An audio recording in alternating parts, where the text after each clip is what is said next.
When I think about our routine, I always remember one very specific gesture.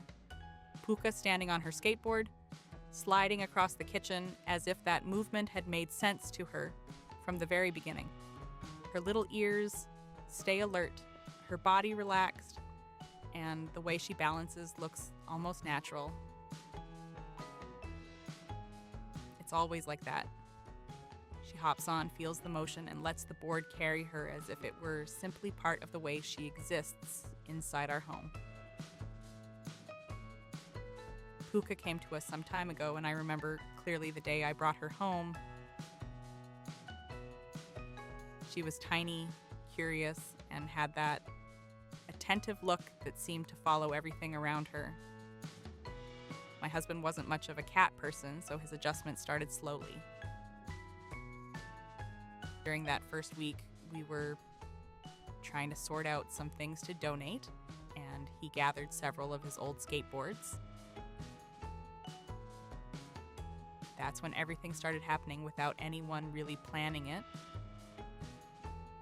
One day, while we were organizing the house, Puka bumped into one of the boards.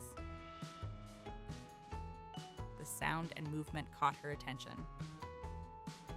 She approached it, touched it with her paw, and when the board slid a little, she stayed there watching. Little by little, she began climbing on with her front paws, a bit clumsy but curious.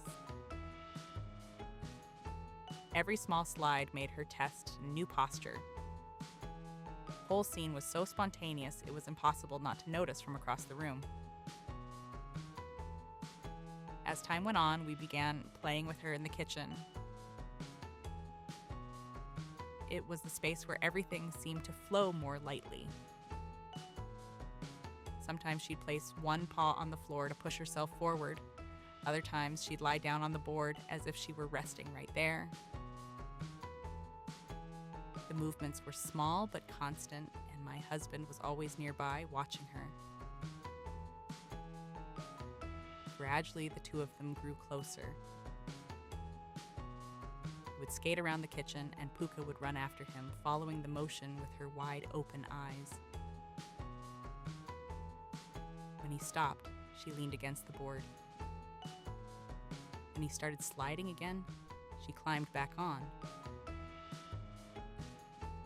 The house began to feel different when they were together, as if they had found their own quiet little game. Eventually, we thought about letting Puka try something new.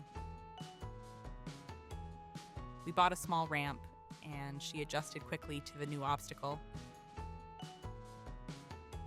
Then came all the comments from friends saying she should try a skate park. So we decided to give it a shot. There, Puka lay on the board while my husband pulled her gently.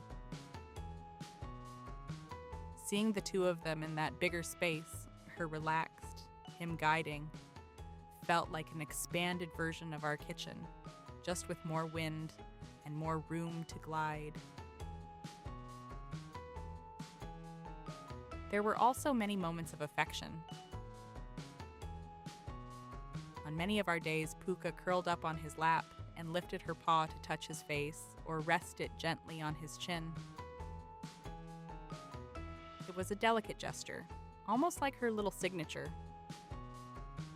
And he always responded with the same tenderness, in a calm that matched her way of approaching him.